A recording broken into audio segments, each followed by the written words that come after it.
एक रास्ते में टी गार्डन, और देखिए कितना खूबसूरत लग रहा है। सबसे हाइट पे ये हाईएस्ट रेलवे स्टेशन है, और ये रही आपकी टॉय ट्रेन। देखिए वहाँ को बेकरी वगैरह के आइटम्स बहुत ज्यादा पसंद होते हैं, तो वो एकदम से उसने जाते ही वो टूट पड़ी। ने जो ऑर्डर दिया था वो दिया था प्रतीक के लिए पिज्जा।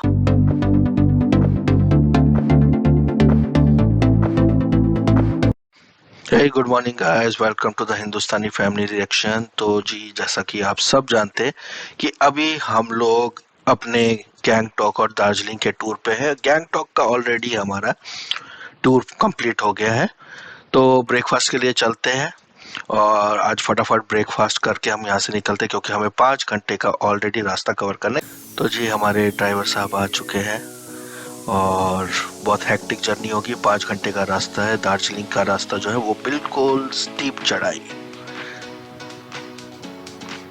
और बहुत ही सुहाना रास्ता है। और वो गाना सुना है ना आपने, जब वी मेट का, हम जो चलने लगे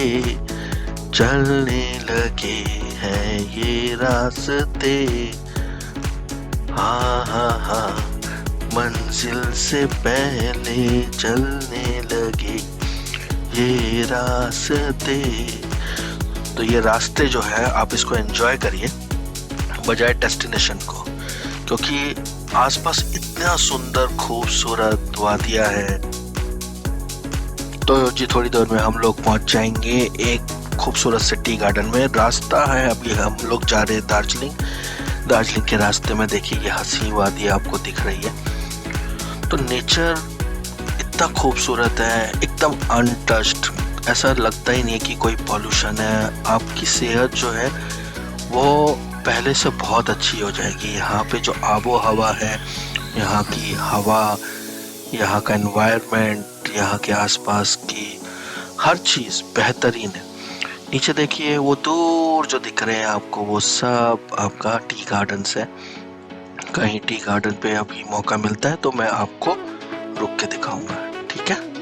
तो चलिए, तो ये जी है एक रास्ते में टी गार्डन, और देखिए कितना खूबसूरत लग रहा है, बहुत खूबसूरत। चीकू को तो यहाँ पे बहुत मजा आ रहा था, बेचारा अंदर ही घुस गया सीधा टी गार्डन के फोटो खिंचवाने के लिए। तो हम लोग टी गार्डन में यहाँ पे हमने खूब सारी फोटो खिंचवाई, और फोटो क्लिक कराने के बाद हमने कुछ शॉर्ट्स भी बनाए। वो शॉर्ट्स अगर आप देखना चाहते हैं तो मेरे YouTube में ऑलरेडी दिया हुआ है, तो आप जाके वहाँ पे चेकआउट कर सकते हैं। तो टी गार्डन में हम लोग थोड़ी देर रुके थे, करीब 10-15 मिनट रुके। हमने कुछ वीडियोस वगैरह क्रिएट की, प्रतीक ने फोटो खिंचवाए, और उसके बाद हम लोग चल पड़े। टी गार्डन मैंने अपनी लाइफ में फर्स्ट टाइम देखा, इसलिए आई वॉज वेरी एक्साइटेड। बहुत अच्छा लग रहा था। चेन्नई में भी, कोच्चि में भी बहुत सारे टी गार्डन्स हैं, बट अभी तक मेरे को जाने का मौका नहीं मिला।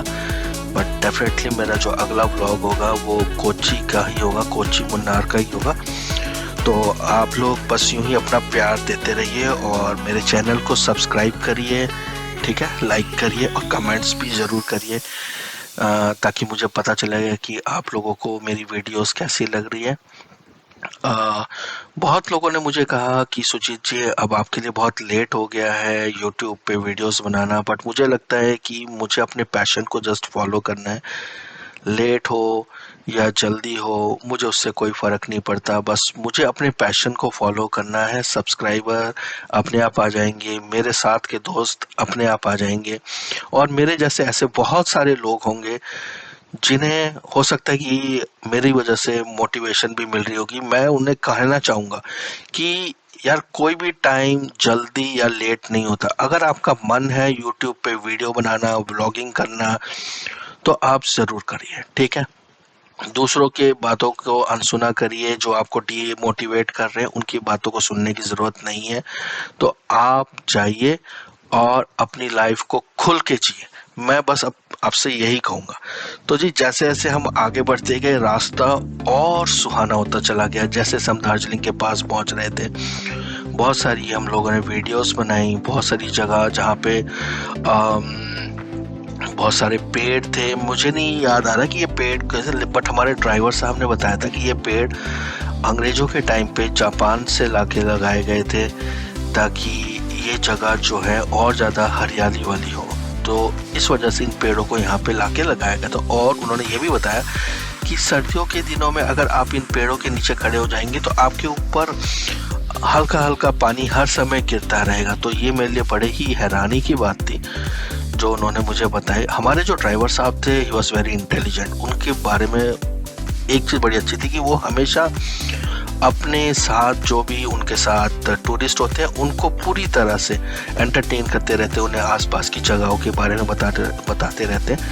तो जी अब हम दार्जिलिंग के आउटर में पहुंच गए हैं और आप देखिए जैसे जैसे हम दार्जिलिंग के अंदर घुस रहे, ये है दार्जिलिंग की सड़कें। काफ़ी पुरानी टाइम की लग रही है क्योंकि ये सब जो है बहुत पुराने टाइम का बना हुआ है। और जस्ट आप राइट साइड में देखिए दार्जिलिंग में ये टॉय ट्रेन की लाइन है, ठीक है।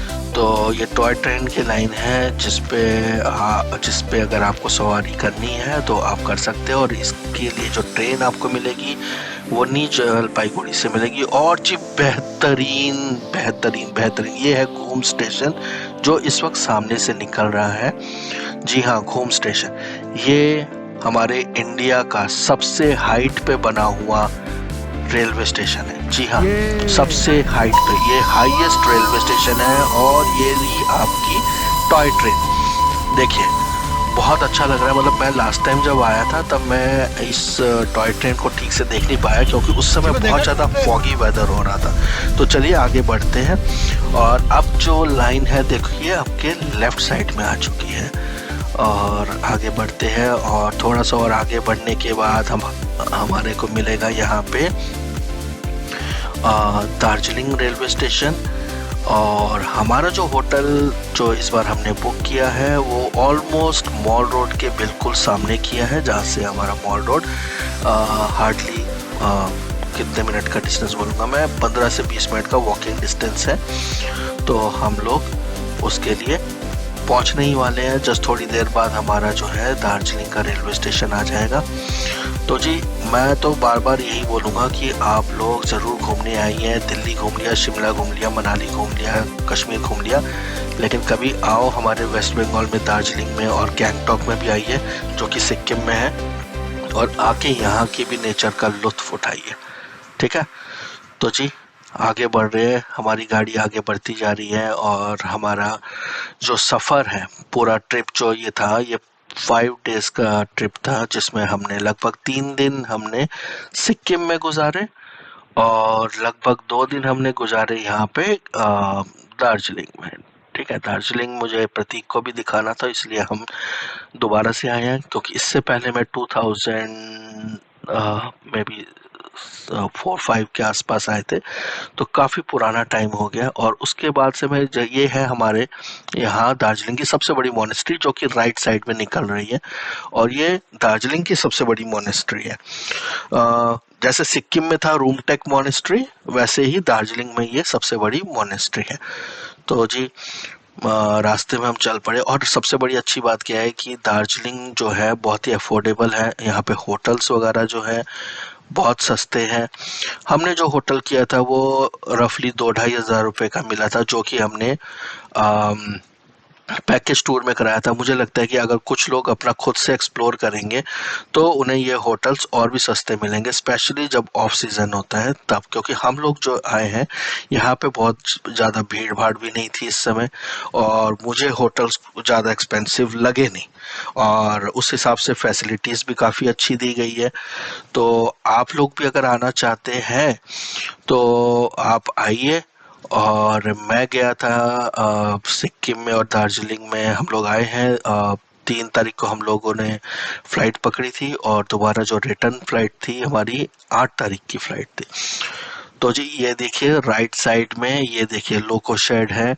और यहाँ पे जो आपके इंजन्स है ये बेसिकली आपको लोकल साइट सीइंग के लिए यूज़ होते हैं। जैसे आपको आसपास की जगह दिखानी है दार्जिलिंग में तो उसके लिए आपको ये। और ये जो है ये देखिए दिस इज द हिस्ट्री। तो बेसिकली हम लोग जो है, मैं तो फर्स्ट टाइम देखा and I was very very excited. और ये हमारा रेलवे स्टेशन है प्रॉपर दार्जिलिंग का, और दार्जिलिंग के रेलवे स्टेशन से बस थोड़ा सा ही दूर हमारा होटल था। तो हमारे ड्राइवर साहब ने हमारे को इसके बारे में काफ़ी डिटेल में बताया। यहाँ पे आपको वेटिंग रूम भी मिल जाएगा, कुछ पूछताछ वगैरह करनी है या कुछ भी करना है आप यहाँ पे पूछताछ भी कर सकते हैं। और सामने एक सेल्फी पॉइंट है जो कि आपके इस वक्त लेफ्ट साइड से निकल रहा है। तो आप यहाँ पे ये देखिए, यहाँ पे आप अपनी सेल्फी वगैरह भी खिंचवा सकते हैं। और लेफ्ट साइड में ये जो निकल रहा है छोटा सा बूथ टाइप, ये बेसिकली एक छोटा सा रेस्टोरेंट है जिसे कन्वर्ट कर दिया। तो जी होटल में हम लोग पहुंच गए हैं और लगभग 5 घंटे की जर्नी हमारी ऑलरेडी कंप्लीट हो चुकी है। तो अब हम करेंगे थोड़ा सा रेस्ट, ठीक है। और रेस्ट करने के बाद हम लोग कहाँ निकलेंगे? हम लोग निकलेंगे मॉल रोड देखने के लिए। तो जी मॉल रोड की भी बहुत अलग अलग किस्से हैं, क्योंकि यहाँ पे मॉल रोड पे अलग अलग जगह बहुत सारी बंगला मूवीज की शूटिंग हुई है। उनमें से कुछ शूटिंग लोकेशंस मैं आपको दिखाऊंगा। तो आप भी बने रहिए मेरे साथ और चैनल को सब्सक्राइब करते रहिए और साथ में जुड़े रहिए, लाइक करिए, कमेंट करिए। और हम लोग जी रूम पे पहुंच गए हैं।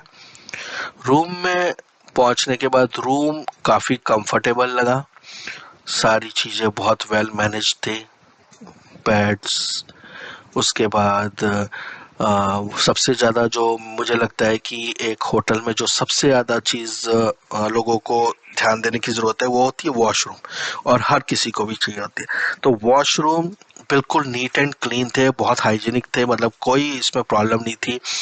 तो वॉशरूम बहुत ही बेटर थे और रूम भी ओवरऑल में अच्छा था।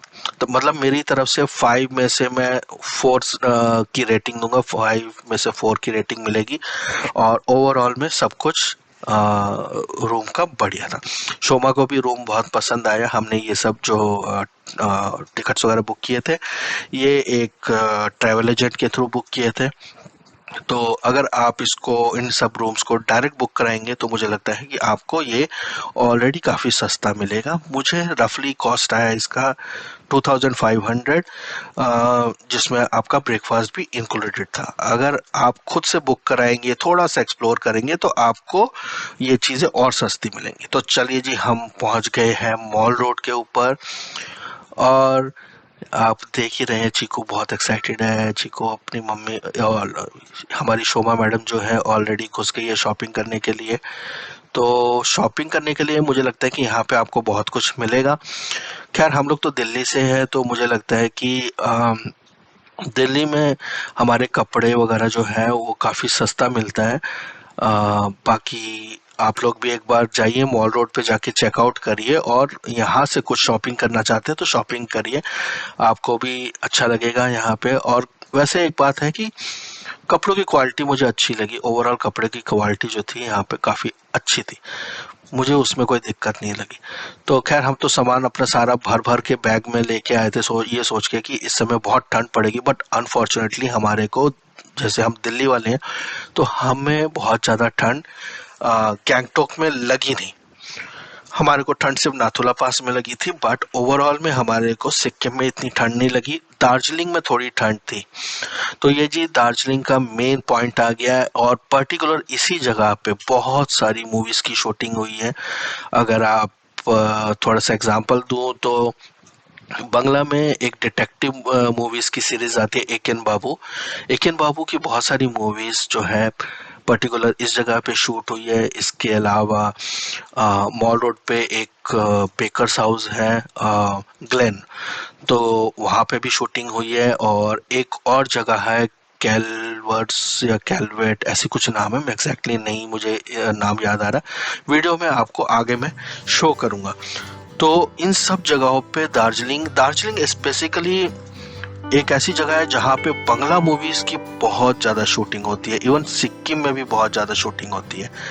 तो आप लोग आइए, आके नेचर को एंजॉय करिए। और जहाँ तक मुझे पता है, अगर आप मानसून में आएंगे ना तो आपको ये सब जगह और भी ज़्यादा सुंदर लगेगी, और भी ज़्यादा सुंदर लगेगी। अभी तो बहुत ठंड थी दार्जिलिंग में, लेकिन हमें अच्छा लगा। मतलब मुझे पर्सनली इतनी ज़्यादा ठंड नहीं लगी यहाँ पे, बट ओवरऑल में मुझे ये जगह बहुत अच्छी लगी।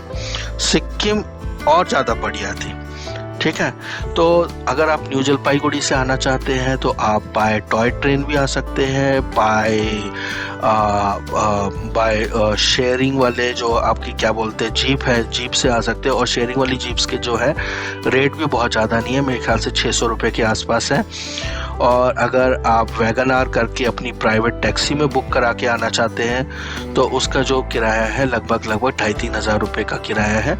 उसमें आप प्राइवेट टैक्सी में वैगन आर वगैरह में आ सकते हैं। तो ये जी वो होटल है ग्लेनरीज, और ये सॉरी ये होटल नहीं है, ये बेकरी है, और ये 1885 का है। मतलब सोचिए, जब मैं पैदा नहीं हुआ था या मेरे पेरेंट्स भी पैदा नहीं हुए थे, ये उतना पुराना ये बेकरी है।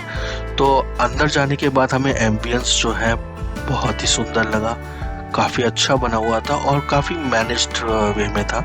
शोमा तो बस কি আর বলবো, দেখেই একদম পাগল হয়ে গেছে। মানে এতগুলো জিনিস খাবারের ছিল, सॉरी मैं बांग्ला में स्विच हो गया था। एक्चुअली सोमा को बेकरी वगैरह के आइटम्स बहुत ज़्यादा पसंद होते हैं, तो वो एकदम से उसने जाते ही वो टूट पड़ी कि जाके फटाफट सारी चीज़ें खरीदी उसने। और मफिन्स थे, केक थे, पेस्ट्री थे, डोनट्स है। और मुझे सही बताओ तो मुझे बहुत ज़्यादा कोई एक्सपेंसिव नहीं लगे।